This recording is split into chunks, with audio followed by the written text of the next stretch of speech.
Hello, everyone, and welcome to the Connecticut Psychological Association Social Justice Speaker Series.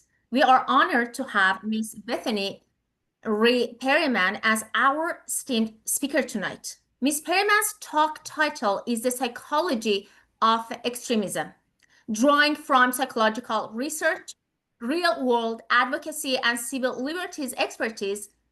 Ms. Perryman will distinguish between political discourse and extremist ideology, examine motivational factors behind extremist behavior, and provide practical tools for civic resistance.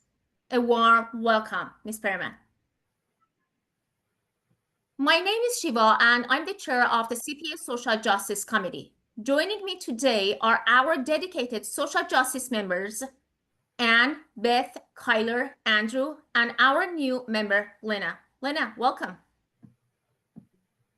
Additionally, I'm so grateful for those people who supported us over the years. The Social Justice Speaker Series serves as a catalyst for our shared goals to empower ourselves, our clients, and the community we serve.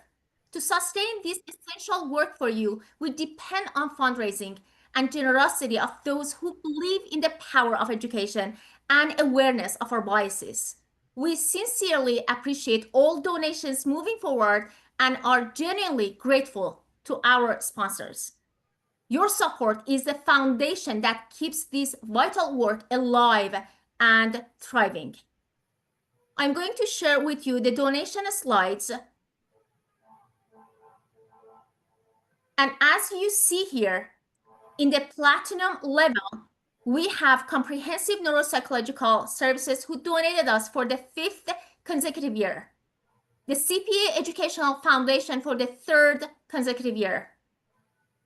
And Miss Stacy Tata has generously donated $5,000 to the social justice in memory of her beloved parents, Dr. Jack Plummer and Lynn Plummer. And you also see the name of our supporter, Dr. Bourgeois. Now I'm going to turn it to Kyler to share additional information with you. Thank you so much. So on behalf of the Planning Committee, we are thrilled you're going to join us this evening. We sincerely hope you'll continue to attend our future speaker sessions.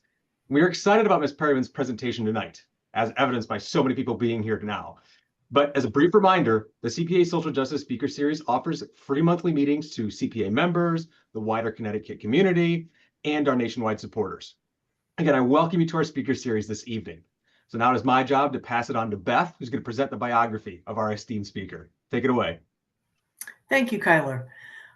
B. Rae Perryman has a decorated career in journalism and advocacy, including being named one of Editor and Publisher's top 25 under 35 rising stars.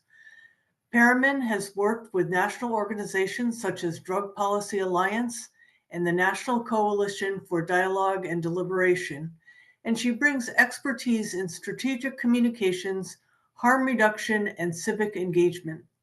She holds a BA in philosophy from Baylor University and an MA in communication and advocacy from James Madison University, where her award-winning thesis explored Gen Z's views on democracy. A published scholar and filmmaker, she is deeply committed to social justice, public education, and creative approaches to systemic change. I'm truly honored to invite Ms. Perryman to guide us through what promises to be an insightful and inspiring presentation. Ms. Perryman, the stage is yours.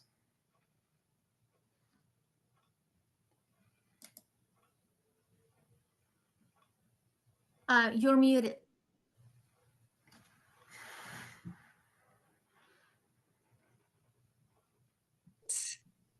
Okay.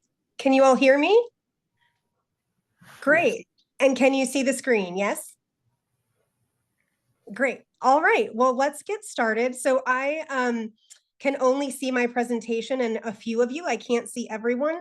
If there are questions during this, please either put them in the chat for the last part of our session today, our discussion portion, or flag for someone and they can let me know verbally.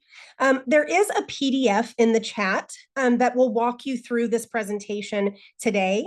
And I also have a more a robust bibliography that I'm happy to share with anyone interested after our meeting tonight. So let's get started.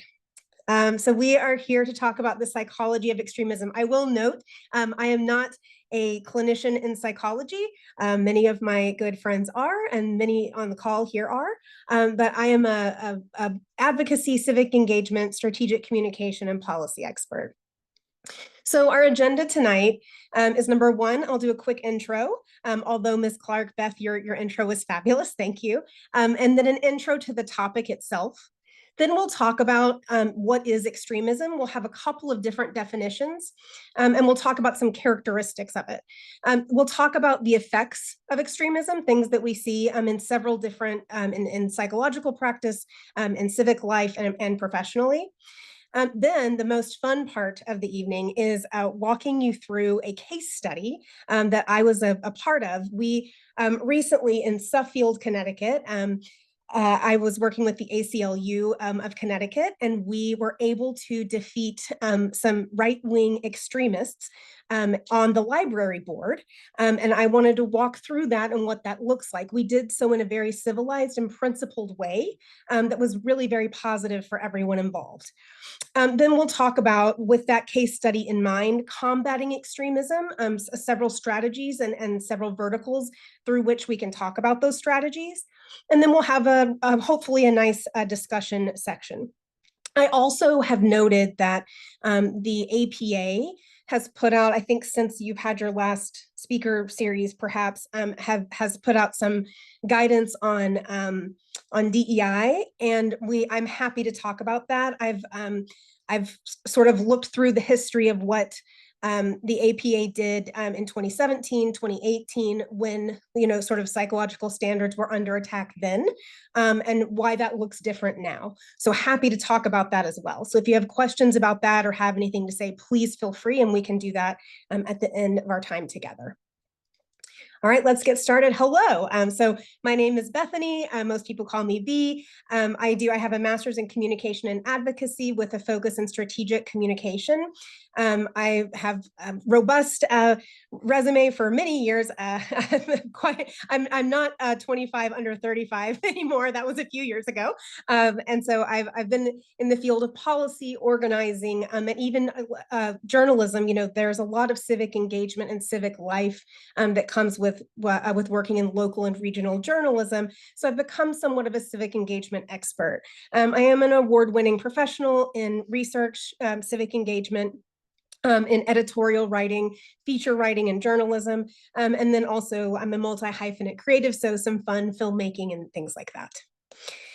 So before we talk about what extremism is and why we're here tonight, I do want to talk about why now is the time to speak of this. I also want to preface most of my experience and work is in right-wing extremism. There are several kinds of extremism we will talk about. But these headlines that you see on your screen are from yesterday, like from the last 2 days. So I've been working with the committee for several months on really making this presentation real and finding a way to talk about this with all of you and in a way that hopefully can inform you and also help your practice. But even in the last 2 days, we've seen there's stories about this political assassination, likely political assassination in Minnesota. And then 2 days ago, one of the January 6th insurrectionists in a civil case was ordered to pay $500,000 to a Capitol police officer who completed suicide after the January 6th insurrection. So lots of things that happen in your practice and that you all sort of reckon with.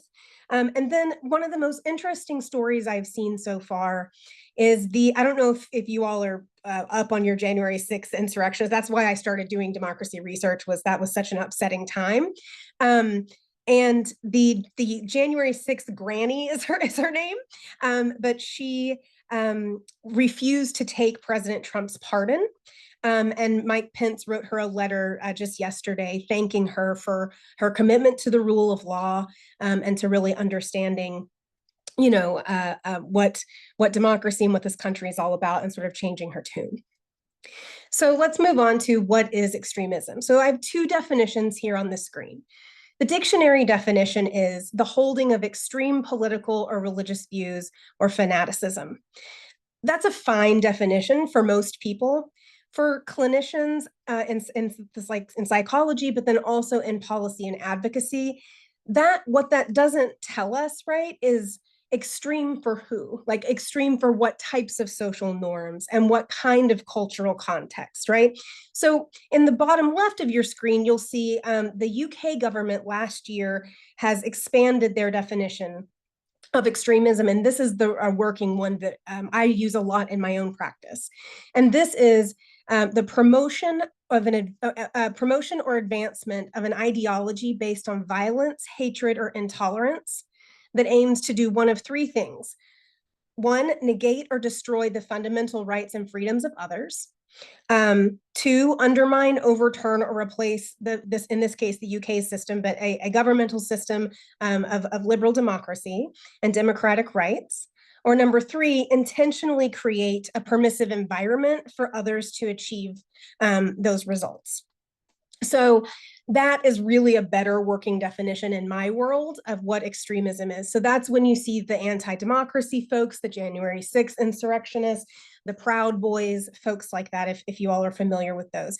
This is all in in the document that I sent as well. And there's a link there and it goes through the entire, there's context, there's behavioral markers and things that the UK has put out last year. And I think that is a really good guide for what extremism is. One of the reasons that this dictionary definition doesn't work as well is because of what you see on the right side of your screen, which is that there can be in certain cultural and political, and I think right now we are living in a time of political instability in the United States, right? And you'll see this headline from a few days ago or a few months ago. This was a retrospective in the New York Times about how Trump has inverted the violent history of January 6th, pardoned all the insurrectionists, and also has turned it into a day of love, right? But we remember the hang Mike Pence, the nooses, there was a death, there was beating of Capitol police officers and all of these things. So we remember it as a very violent insurrection, but that's not how it's getting storied, institutionally. And then you can also look at the different groups, the Proud Boys, QAnon, Oath Keepers, 3%ers, these type of folks. Those are all extremist groups that do exist in the United States, and this is how they were represented at January 6th. So again, let's talk a little more about what is extremism.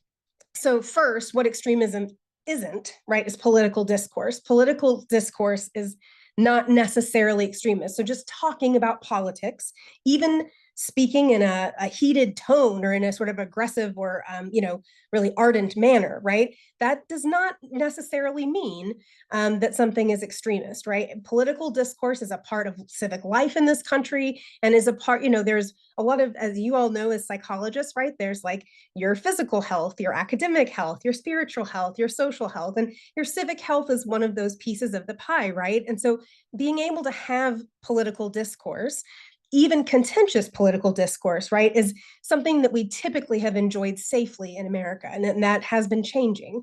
And so it is not, so political discourse is not always or even usually extremist. It is part of civic and political life, and it's part of my profession. It's part of a lot of people's professions. And it also, again, when you are discussing professional standards in your industries, right, like it's part of that as well. And it exists within spectrums and matrices, right? So there's a political power matrix, right? Like when there is political discourse, who has power? What's getting storied? Who's getting, storied as legitimate or illegitimate? That also influence matrices, right? And then one of the things I'm sure you all have noticed in the past several years is that the information ecosystems that we live in have been changing, right? They're much more atomized, and we'll talk about that later in the presentation. So two other things, what is extremism? So there's a sort of cultural way to look at it and a psychological way. There's many other ways, and they do overlap some. Tajfel and Turner I've read most of their work, and they were a big part of my democracy research several years ago. And so I was happy to see them when I was researching this on the psychology angle as having as a cultural perception as scholars. So they talk about social observation and social identity theory.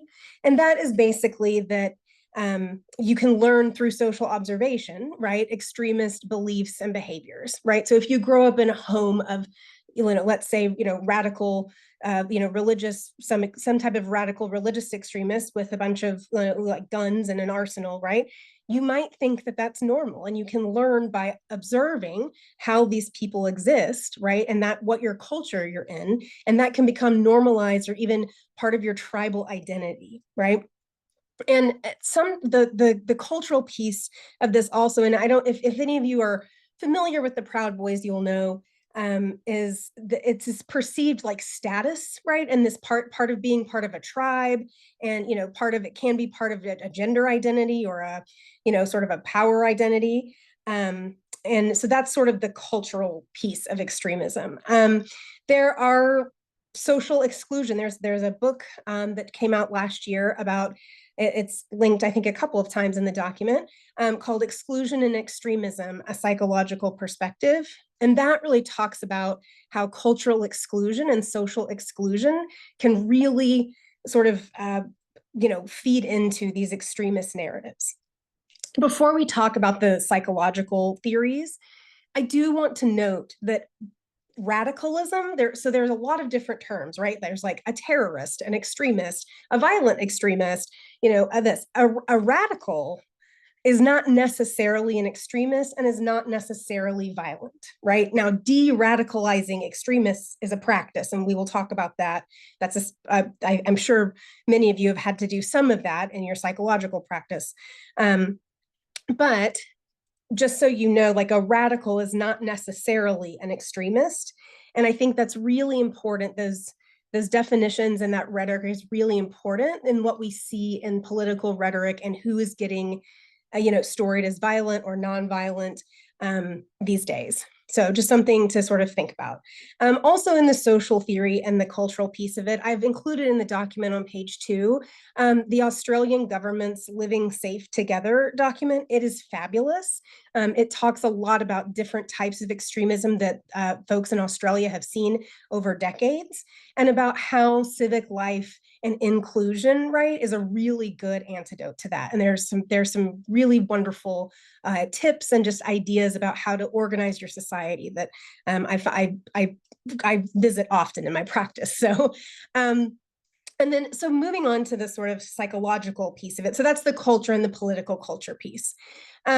Psychologically, it seems to be, I think the right definition would be that religious and other forms of extremism are seen as like a motivational imbalance.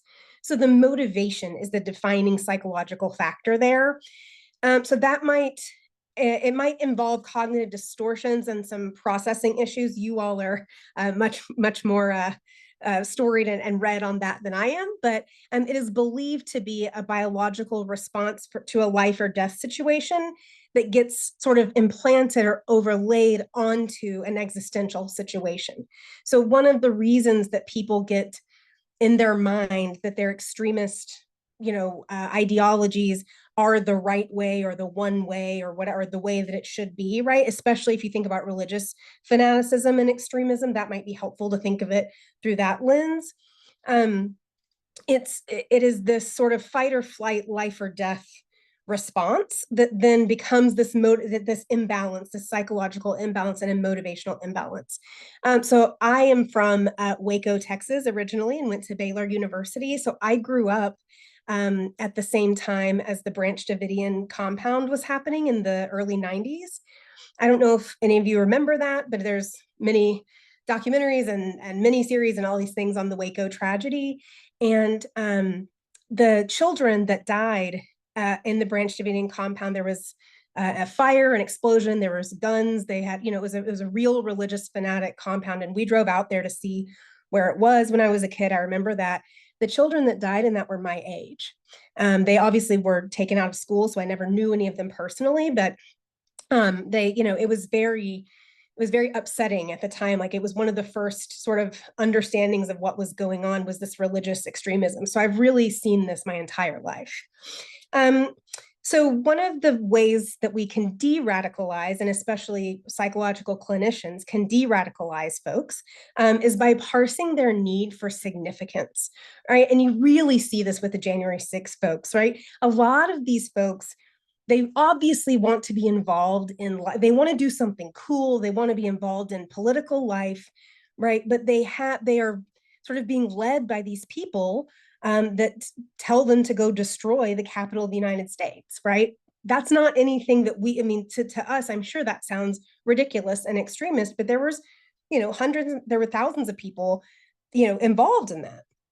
And I think there was maybe 500 pardoned, a lot, there's a lot of folks involved in that, right? So somehow that motivational imbalance got overlaid onto that existential reality.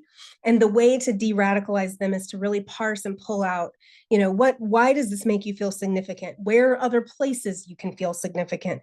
That sort of thing. Again, I've never had to de-radicalize anyone in a psychological context, but I've seen it many times in a civic context. So some characteristics of this is on page 4 in the document. Some characteristics of extremism are fixed ideas and beliefs, right? So and then we talk about each of these 3 things and how they manifest. So when you have a fixed or a very rigid belief system, right? And again, the religious fanaticism to me makes a lot more sense. That's more of what I've studied until, the past several years. So in individuals, that comes out as very dogmatic, very strict religiosity, the Christian nationalism, the radical Islamism. There's many other, every religion has extremists, unfortunately. In systems that manifest as certain ideologies, right? Pardoning the January 6th rioters is a good manifestation of that sort of fixed belief. In cultures, this shows up as rigid social politics, norms, behaviors, codes, right? That can include like mores for dress, like burqas. And then it can also manifest as governmental systems. Typically, we see that in smaller countries that are run by a small, either monarchical or religious, folks, but we also see it in democracies.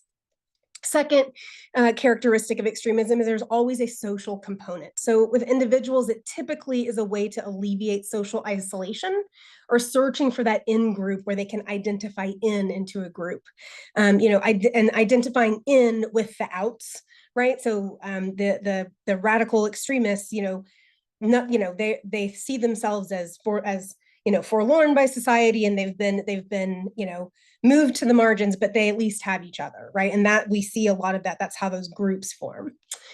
Social exclusion, often a factor, especially in early life and in the formative years. There are some neurological and sociocultural effects of that isolation, especially compounded over years, and especially now with the advent of the internet.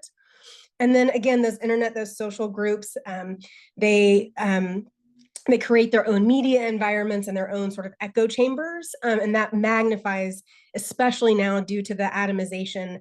Not everyone's not watching Walter Cronkite. Everyone's not watching the same news. You pick and choose, and so you're really able to sort of, if you go down that rabbit hole, you're able to sort of reify that, and it can be really sad. And in systems, we see that as factions or sects. Again, the Branch Davidians is a great example that I think of. Various radical Islamic groups might come to mind, right, if you were around during 9/11. And then in cultures, we see that as hate groups, as cults, Al-Qaeda, the Proud Boys, the KKK. There's many and varied groups that sort of have that social component. And then third characteristic is that tendency to violence. That for individuals, unfortunately, that manifests as suicide bombers, school shooters often. Some of them have mental illness and whatever, and some of them there's more going on there, but a lot of them are radicalized in some way. And then other kind of mass shooters, like the ones that they shot the folks at the church in one of the Carolinas, and the gentleman that shot several women in California like 6 or 7 years ago, maybe it's 10 years ago by now. And in systems, that manifests as legalized violence toward a group. So this might be a little, controversial, but in a system, right, if you have an extremist ideology that gets normalized, right? People not having full spectrum healthcare access, like women, for example, like their reproductive healthcare access looks different in certain places than for men, right? And that can be a function of extremism, getting into a system and manifesting that way. And then in cultures, it's the violence and the destruction positive cultures, the people that really glorify guns. And sometimes it's not always not all preppers, if you know the term preppers, not all preppers are violent at all. Not all of them are extremists either. Some of them are just hobbyists, right? But the ones that the gentleman that just shot the politicians in Minnesota was an extremist prepper. And people that live in situations where they have these arsenals of weapons, right? Like that's that tendency towards violence. We see it a lot in copycat shootings too. Unfortunately, after Columbine, I don't know how old many of you are, but Columbine was the first school shooting, and there hadn't really been a mass shooting since then. And then all of a sudden there were these copycat killers, and that's that manifestation of that extremism becoming more normalized. And then again, recasting January 6th as a day of love, right? That's a tendency toward violence come manifest in a larger culture. So some effects of extremism, we'll go through these pretty quickly. On civic life, if you are dealing with extremism, here is the interesting thing. It's not just reckoning, and we'll talk about this in the case study, it's not just reckoning with the extremists. It's also that people who are nonviolent, who are principled, who have a right and have a reason to be protesting, doing assemblies, even agitational protesting, like shutting down a highway, things like that. Those are still nonviolent protests. Yes, they annoy all of us. They stop traffic, whatever. But those are, a lot of those people those are principled folks for the most part that are trying to make a point, right? Those not always extremists. But if extremism is normalized or is present, right, in society, intimidation of those people and that chilling effect on speech, right? Like I know a lot of people are nervous to talk about this tonight, right? Like that's part of what happens when extremism is normalized and even lionized in a culture. So chilling effects on free speech, assembly, and protest. We're seeing that a lot in civic life right now, even in Connecticut. People that have been protesting since the 70s, 60s, like since the 60s and 70s, are having to do de-escalation trainings and reassure everyone many times over that they're nonviolent, and they've been doing this 40, 50 years. These are our neighbors, these are our friends, they're just, civic actors, and they're having to really reassure people and spend a lot of time and energy doing that. And that's because of that violent extremism has taken hold in some places. So again, this fear of nonviolent radicals and disruptors being storied as violent. So we saw that in the first Trump administration when peaceful protesters were tear gassed outside the church that's outside of the White House. They were, I think, doing a sit-in or just a regular protest. There was no agitation, there was no whatever. And, they were all just tear gassed and sent out of the area, right? They get storied as extreme and as radical. And really, they're just exercising their constitutional rights. They may be doing it in an annoying way. That's a whole different conversation. But, so that's one effect. And then these bad faith actors, especially folks that get media coverage or have power, casting all protesters as extremists. We're seeing that now in the president's Truth Social posts. It overburdens folks, and that commitment to misunderstanding and really deplatforms the peaceful folks and threatens that intersectional solidarity that's really important to advancing civic life and really just having, a healthy democracy. So it also changes the public debate, right? Like we're having to have this conversation, right? Instead of having another conversation about maybe potentially psychology-based solutions for complex, civic actors, right? Like that would be a great social justice speaker series, but we do need to talk about this. So in professional life, fear of assassination and violence at events or of a person, it happens all the time. I deal with it all the time. There's actually some people on this call I've talked to about it before. And it happens in every industry, but especially in the helping industries or in the industries that are public service focused. APA, right? Their DEI guidance is maybe a potential example that's somehow related, right? Like normalizing the idea that we don't need diversity, equity, and inclusion, and that it would hurt the APA professionally in their standing to be able to like continue with those programs, right? Like that can be an effective extremism. And the reframing of those professional standards. And then it can impact professional norms, right? Women, I don't want to be seen as aggressive. I've had to deal with this myself. I've been told that I'm aggressive and I'm this and I'm that. And, and a lot of that comes from, this normalizing of extremism. And men too see it a lot with, I don't want to look like a proud boy. I don't want to wear my camo hat or my camo vest or this, and that might be something they would normally wear. And then also gender nonconforming people, right? Like, exempting themselves from public life and professional life completely sometimes. And then also with another effect I want to talk about specifically as it relates to your industry is this access to care and services. So extremism shows up in therapeutic practice, not just with your patients and your clients, right? But in the system overall. So I really want you to think about how it shows up, and maybe we can talk about that in about 20 minutes in the discussion section. And then also people, I've talked to some clinicians on this call about people have fear of accessing care because they fear they'll experience, discrimination, or that the systemic discrimination exists or is worse than it is, right? And they feel people feel isolated and atomized. And then also, just access to good information and not getting misinformation. That is also an effective extremism, especially of normalized extremism. But it is not all bad. I have some good news. Let's go to the case study. So that was a lot to take in. So just take it all in and we'll take a beat here. But then let's talk about Suffield. Okay, so there's a bit of a timeline. If you start on page 5 in your document or just rock along with me, follow the bouncing ball here. So this was about a 2-year thing. So what we're going to talk about is a win for the non-extremists. There were 2 extremists on the Suffield library board that was in charge of the library acquisition policy. We'll talk about that in a minute. And they had some enablers, but 2 real, like, virulent extremists.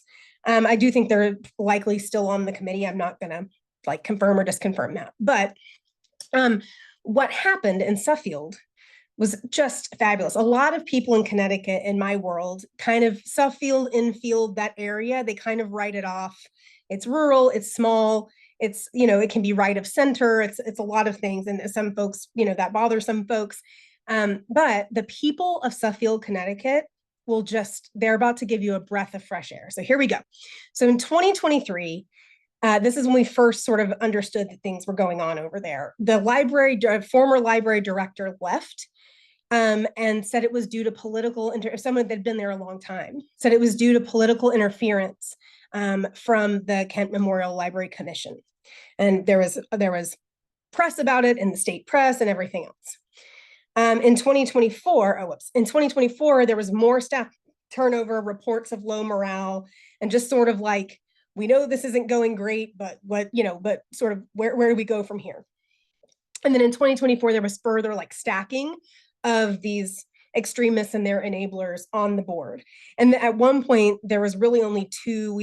We've brought up folks over to the non-extremist side, but at one point, there was really only 2 folks that were able to sort of see, through that cloud of extremism on the board. And they've been wonderfully persuasive to the other folks on the board. So the policy subcommittee is a section of the Kent Memorial Library Commission. And so this is that committee that we're talking about. So this year, in March and April, so first, in March, we got word at the ACLU and in community and other advocates, we got word that the policy subcommittee was forwarding this really extremist policy for acquisition of books.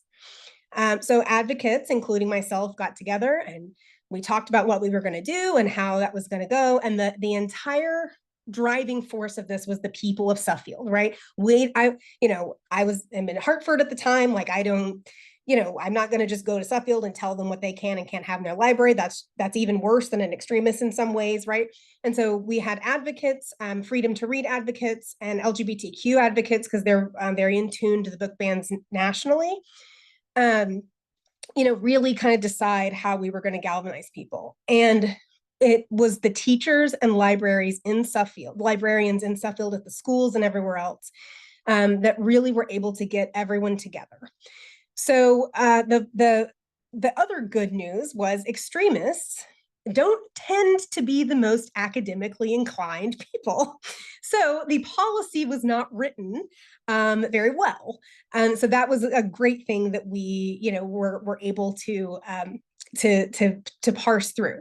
So the first thing is the advocates and people in the town and education advocates got together and sort of got people, let people know this was going on. And then I got with some lawyers at the ACLU of Connecticut, at the American Library Association, and the Freedom to Read Foundation.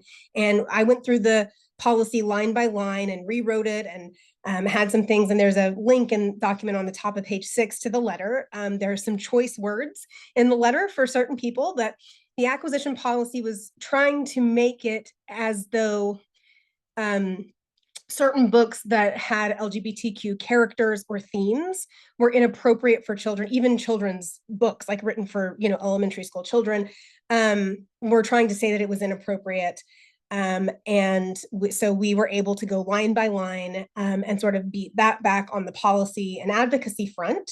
But then Freedom to Read advocates, library consortium folks, families, educators, lawyers, artists, all these people showed up at the policy subcommittee meeting, which no one ever shows up to those. We had more than 80 people, and they had to shut down the meeting because of the fire code, right? But because they had to shut down the meeting because of the fire code, that wasn't our intent. We just were all going to come out and say, that we like books, and it was people that use the library, right, and families. But the extremists on the committee decided then to say that we were being unsafe and that they felt unsafe, right? And they were trying to story all of us, which was just the people in Suffield and a few other folks, as extremist and unsafe, and this fringe element, right? And it was literally just folks that use the library. So the next meeting they had on Zoom, and they claimed, again, safety concerns, whatever. But some of the folks, the non-extremists, decided to go to the senior center to have the meeting. So some folks went to the senior center. The rest of us were on Zoom. There were 200 people showed up to that meeting in the Zoom. The chair would not be on camera, which is typically okay for a low stakes meeting, not for a high stakes meeting, right? Especially when you're the chair of the committee. Would not be on camera despite being asked or whatever, and said it was because she was worried for her safety. And also she tried to change the order of people speaking and using their public comment time to make it look like it was one person pro, one person anti, another person pro, another person anti. Then it became my turn very early in the lineup. And I said to them, I challenged them, and I said, we care a lot about good governance here, and I care a lot about good governance and good policy as a civic, education person and an advocate. And at the time I was at ACLU, and said, you're not telling us how many people are in the meeting. You're skewing the numbers. We know it's not 1 and 1 and 1. And the tech person chimed in and said, yes, and it's actually making the meeting a lot harder because, they were messing with the technology. So at the end, we had 60 speakers in favor of completely canning the policy, and 4, which 2 of them were on the board, who were pro the policy. And we really encourage people to speak their minds, but we encourage people to do so in a principled and very civic forward way, right? Don't just get on there and yell at these people, and be really, the way to sort of stand up to extremism is very dignified and just very resolute. And it worked. The policy in last month, about a month ago, they decided to drop the policy. And so now the book acquisition policy is back to how it was, which is a very normal, just a regular library policy. The reason I mention it's not, I know the headline says Republicans. I did not write the headline. That was a journalist. The reason that this case study is so important is because what it shows is that extremism is not popular, right? It seems popular in these little pockets, but when you tell people, oh, look, this is going on, and this might be a really tough thing for our community if they're able to get all the way through. And then we just had people show up and tell the truth, and it worked. And I have to say, we can say now that there are no books banned in the state of Connecticut. There's not many states in the country that we can say that. There are books banned in the prisons in Connecticut. That's a different thing. But in public libraries and communities in Connecticut, we know that there are no current book bans. And there's because of this, they've been working on state policy to make sure that that doesn't happen. And it really was just because normal people just came together in a very organic way and were just normal and just said, this is extremist. We don't agree with it, and you're not going to kick the can down the road. You can't do, this. And it worked. And it was one of the coolest things, not only for the town of Suffield, but it was the librarians and the staff and the librarians all over the state feel really empowered now to make sure that these very civic forward and just like normal library policy that they've had for a long time, they feel like that they are safe and that they are emboldened to continue their work. And that's a big deal in times like these. So congratulations. If anyone on here is from Suffield or knows anyone in Suffield, pat yourselves on the back. Fabulous job, all of you. It was one of the biggest morale boosters I think that we've seen in several months in Connecticut for sure. So that's our case study. And then just a few things, and then we'll get to our questions. So we had all of these bad definitions and terrible January 6th people and whatever. Then we had some wins in Suffield. Great job, Connecticut. Wonderful. Nutmeggers are just there. Y'all are the greatest people. And so here are some ways that you can resist extremism. It really starts with being principled. It is so easy when you're upset. It doesn't mean don't get agitated and don't get heated, whatever. But it's so easy when you're upset to forget that extremism is not popular, right? Like that's the thing. Even if it's normalized, even if it's becoming more popular in certain places, right? There will always be people that are civically focused, that care very much about their communities and their families. And that is where, like, I hope that people take some joy, some belonging, and really can identify in with that. So 4 things to do for principled resistance. Number 1, so identify, right? Figure out what's going on, get a group together, call them out, and then follow through. So let's go through those really quickly, and then we'll have 1 or 2 more things, then we'll get to our discussion. So the way to identify this, this was great because it was a policy, and that, we see that for folks, if you are civically engaged, you can see what policies are coming through your city councils, your library councils, your school boards, and make sure that you're talking about what's going on in town, right? Talk about the weather, talk about, talk about sports, talk about what's going on in town. You don't have to be political about it. It's just good to know. Maybe they're building a new dog park. Maybe they have a terrible library policy coming up next week, right? There's all kinds of things one can talk about to be civically engaged. Make sure, and when you identify that, if there's a policy attached, or even sometimes a crime, right? Like January 6th, that was not a policy decision. That was like that was a public action. That was a criminal action, right? Like there are some, like, to define and identify what's going on there. Typically in my work, it's a policy. And there's typically, what policy is popular around that, but it can be an event, right? The January 6th, or a counter protest, right? Of like extremist right wing, whatever. We've seen that with many town halls in Connecticut in the past months. They're not large, right? But they do exist, and they come out and show their, in full force. And attempts to manipulate public perception. And that is where we have the big win in Suffield. And I don't want to take credit for it. There was 200 of us. But because I'm an expert at this, and I've seen this and I do this, I had the ability to say, like, I don't think you're running this meeting the way that you say you're running this meeting. And the technology person who was running the meeting had to agree, because it was, it was correct. So see where there are ways to attempts to manipulate public perception. We see it, unfortunately, all the time. It's not about your political affiliation at all. This happens with many people in power, but President Trump is very good at this. And so really understanding what that looks like. And thinking about the identification questions are like, who has power? Who has institutional power? Who has social and cultural power? How are they using it? Are they using it for everyone's benefit? Are they using it for this, like, are they using it to say it's everyone's benefit, that sort of thing? Who's being heard, who isn't being heard, who's not getting a chance, right? Like what's not being said is really important in that identification. And I know you psychologists are very good at that. Next is amass, right? Talk to one another, communicate in person is my favorite way to communicate. Online, via phone, that show up to civic meetings, that kind of thing. What we did in Suffield was we showed up in large numbers very organically, and we made it fun. We weren't there to yell at those people. Like it ended up, they were extremists, right? So we had to call them out on that, right? But we were there to show up like in support of the library and the librarians. We weren't there to, just dog these two people, right?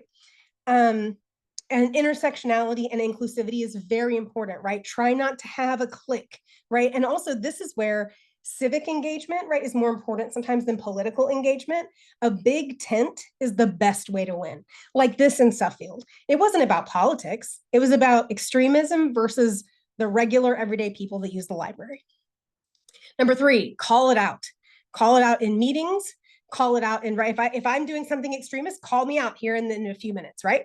In writing, that's letters to the editor. That's just communicating with folks via email and things. Call it out in the media. Local and state media are always hungry for stories.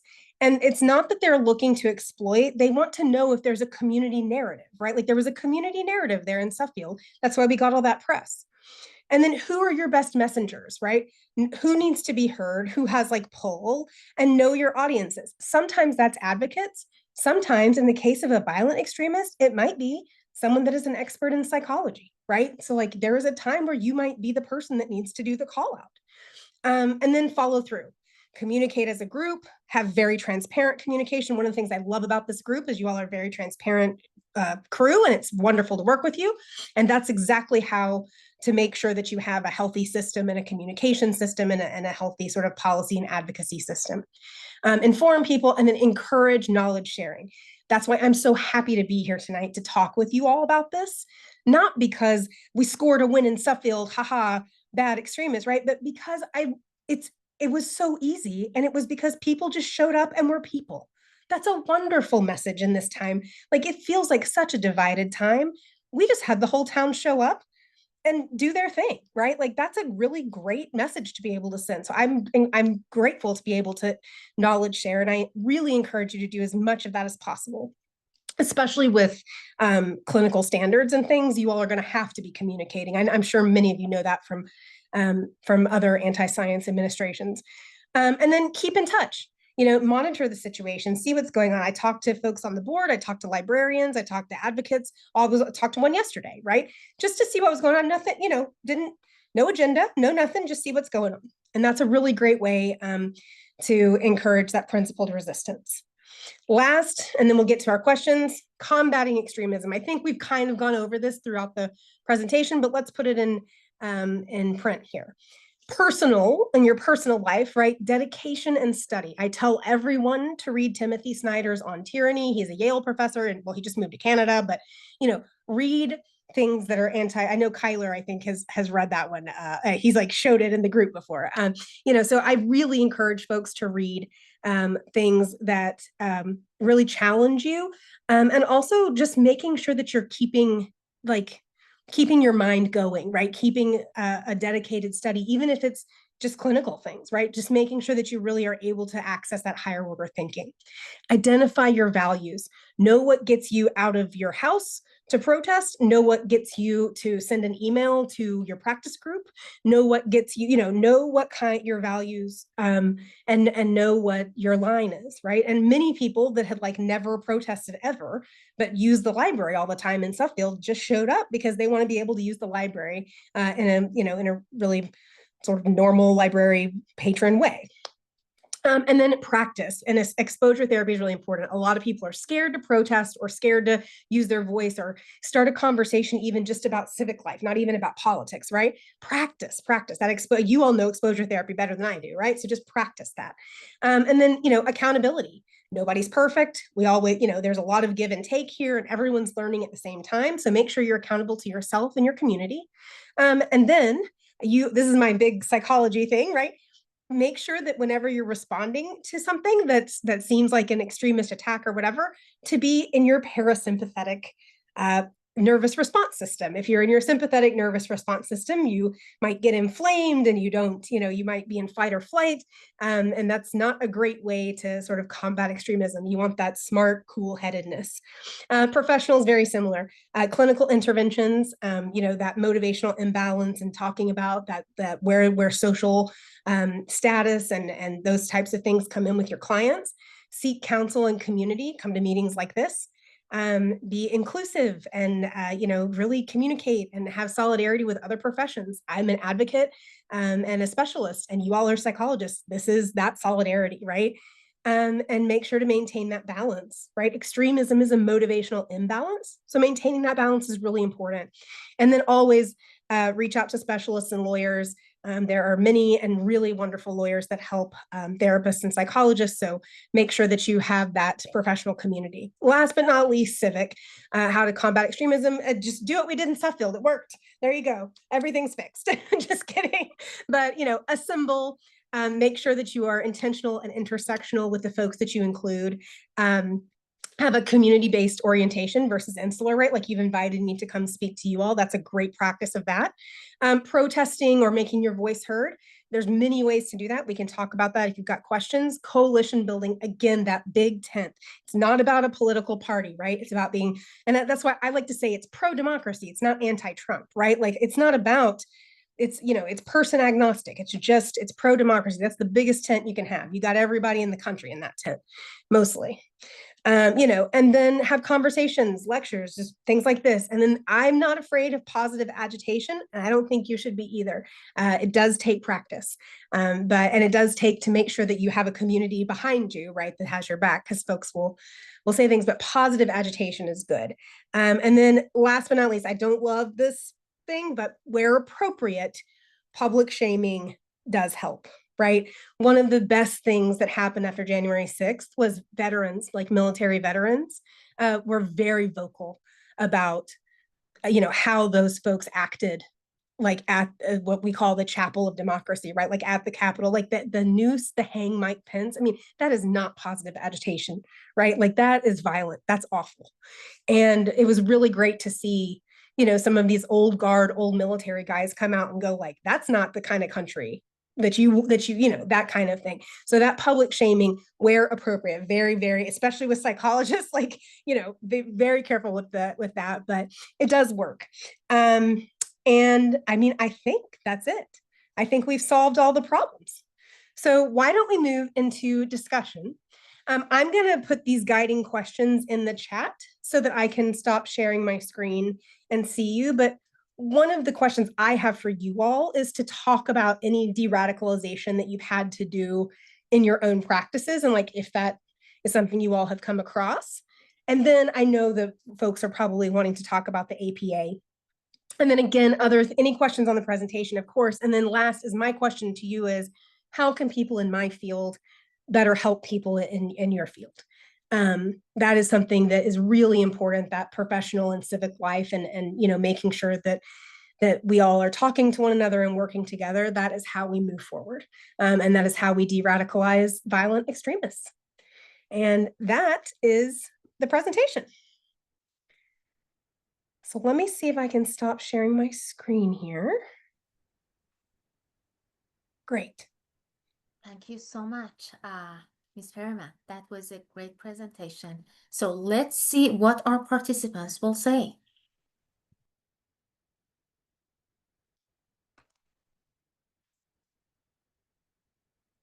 Let me see. Oh, there's everybody. You can just put your hands up if you have questions or any thoughts.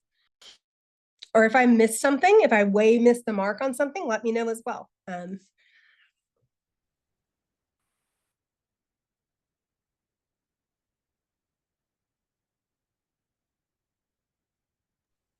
I have a question. I have a question for you all. If not, I would like to know how folks in the advocacy world can help you folks better. I work with several clinicians on several different issues, a lot. But if you have any advice, I'm always listening.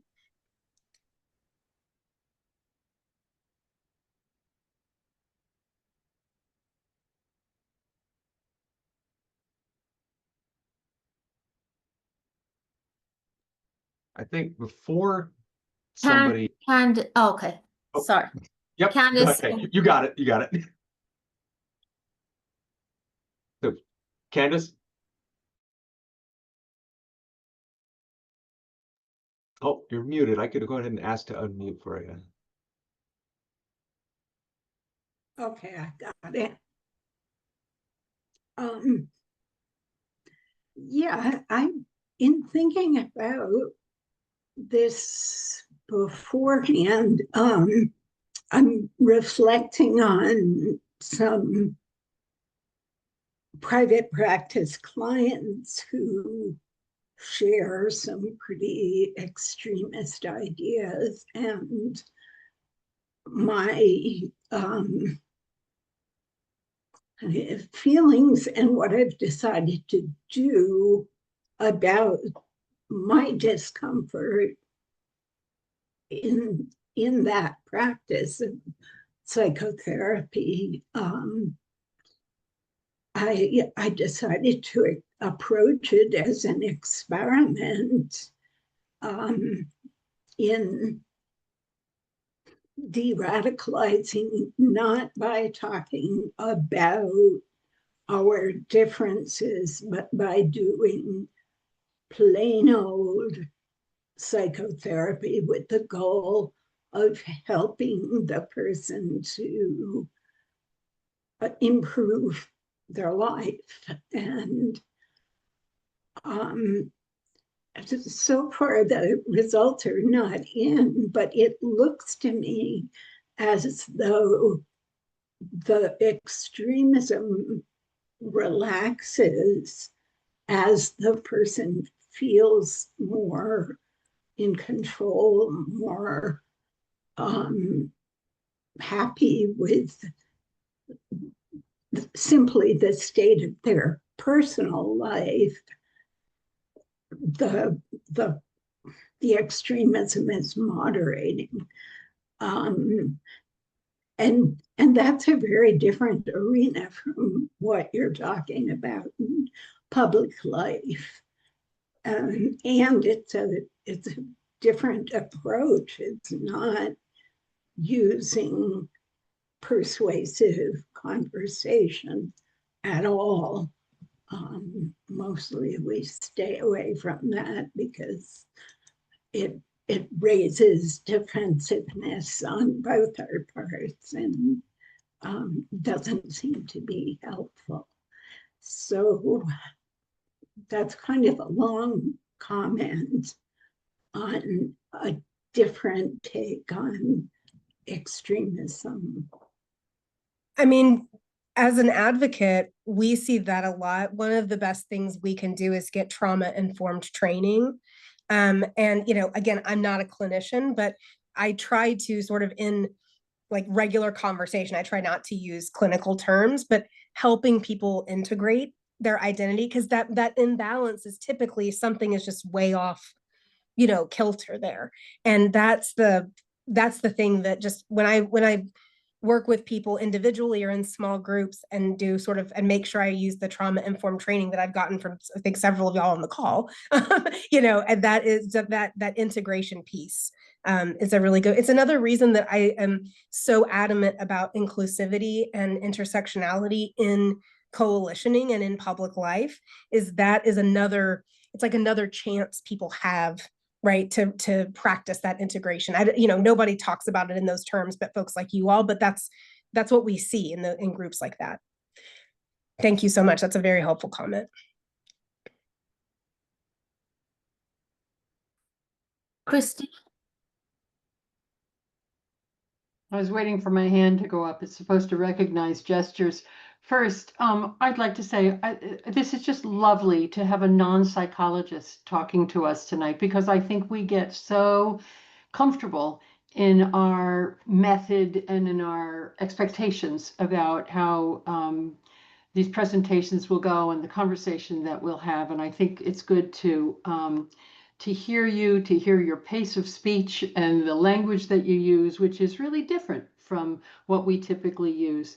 And I have to say, I'm still traumatized by a long spate on the local Board of Education. where I was thinking about this with a joke that I heard on Instagram today about someone who complained about Siddhartha, that we had to take this book out of the library. And this was probably in 2008 or 2009.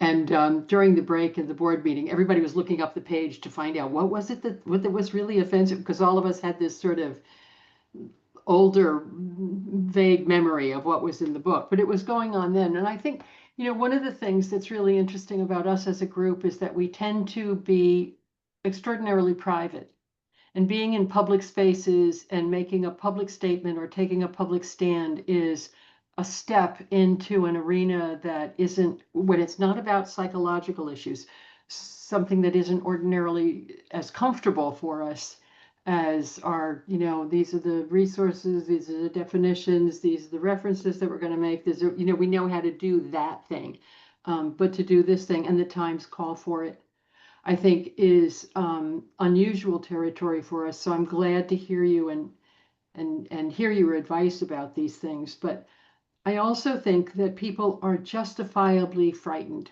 about the times and where they can practice comfortably in their areas of specialization that do have to deal with working with refugees, working with people who are truly at risk of being deported and being treated very badly, if they're even worse, if they're deported. So I think, as a note of caution, I think we have to be really conscientious about what we say and do in public, and how, and I have to say, with horrible, terrible, personalized arguments, people still approach me privately and say, do you think you could help with my grandson? He might have ADHD. And I was thinking, there's this kind of split in the roles that we might have between public and professional presentations that we make. Wandering around there with comments late in the day. No, I think that's really helpful. I want to say thanks to everyone putting things in the chat. I'm trying to single focus, but I do think you're right about being justifiably frightened, which is why I think the exposure therapy and the dedicated study is really important, right? And providing the best care to your clients is a thing, right, that de-radicalizes people. I mean, it just is, even if they're not radicalized, right? Like, whatever. But I think there's a person on this call, but right before the election, one of the things that we did was, in my former position at ACLU and this clinician's position as a therapist in Texas, we did a thing called Red State, Blue State. And we had some Zooms where I talked about how to register to vote, what, sort of just the civic piece of it. And she was able to provide, Megan Torres is on the call. She's Megan Torres Counseling in Houston, Texas. And she was able to provide, not therapy, right, but sort of did a presentation about confronting election anxiety. Right. And that was a way we were able, and we didn't ask what your affiliations were. We didn't, it wasn't about that. It was just about the person. And those, we did a series of 3 different Zooms, and those were extraordinarily successful. And so I thought that was a way that we sort of were able to fuse both of our fields. Excellent. It's 8:05. I know that we passed the time. Kyler, you can do the closing. Then our speaker is generous to stay a few more minutes if there is more question. Yeah, yes, time's flying, so I'll quick go through what I've got. So okay, everybody who's still here, thank you for joining us this evening. I'm excited to share that our next event is going to take place on July 10th, featuring Dr. Natalie Edmond as our presenter. And to end, I want to emphasize that together, we are the facilitators of change and empowerment for individuals in our community. So regardless of the amount, your donation is going to be generous to the Social Justice Speaker Series. It helps ensure that education and awareness remain powerful tools for making a difference in our community. And in a moment, the donation link and mailing address are going to be available in the chat if you'd like to support us. And then remember, if you're here and are registered for a continuing education credit, the form to complete the evaluation is going to also be dropped in the chat. And once again, thank you for joining us this evening.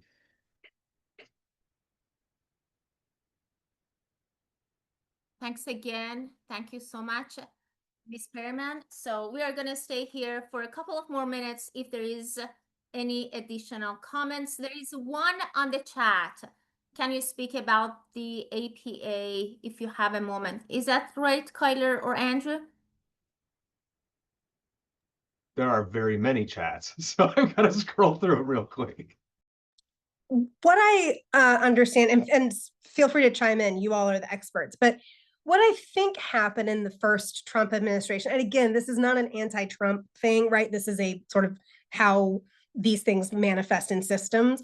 In the first Trump administration, the APA put out, statement after statement about the Dreamers and immigrants, and making sure that they were able to use the proper clinical language, right? And LGBTQ inclusion, things like that. They were really forward with sort of making sure that how you all function in a professional space was talked about in that, right? Because you all are not the people politicizing those things, right? Like that's a whole different world. And I really appreciated a lot of what the APA and other medical colleges put out as well. This time around, as we've seen with the colleges and universities, with a notable exception being Harvard, and a lot of other folks, we've seen a little bit more of what we would call capitulation, and sort of deciding that an executive order, which is not as a policy expert, I can tell you that is not a policy, it is not a law, it is functionally what lawyers call it a press release, right? Like it's sort of, it states an intention of the administration, but is not enforceable, right? And just with putting those out on the first few days of the administration and first few weeks, a lot of professional colleges and practice areas and things have really just capitulated this time around, and they've just gone, okay, fine, we're not going to do DEI, or we're not going to encourage it, or we're not to track it, or whatever. A lot of the scientists that I work with, and I'm sure you all do this as well in applying for research grants and things like that, they just change the language. That is not as equitable as one would want, but it does provide them the ability to at least seek funding and seek their sort of professional milieu. So that, and I know that there's a lot of psychologists that have been upset about the APA's position this time around. And I think being vocal about that is positive, but as Christina has said, and other folks, like I know there are professional considerations, and there's some fear there. But of course, from a person who is not part of the APA, I'm just sitting here going, of course, you should all say that's ridiculous. We're going to do things that how we've always done, and in a sort of a scientifically defensible way. But I think that the APA has sort of decided that this is the new reality. I see a lot of people deciding that they have less power. And I think some of that is because this violent extremism, right, has broken through in some places. And it's very upsetting.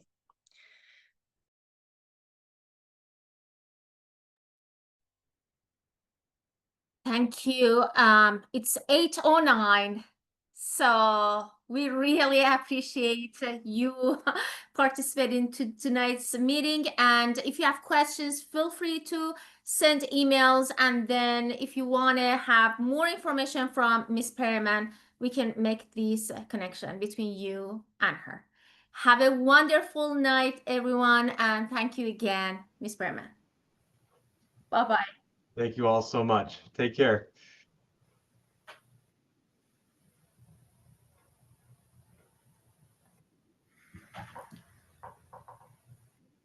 Andrew, we can stop recording, I think.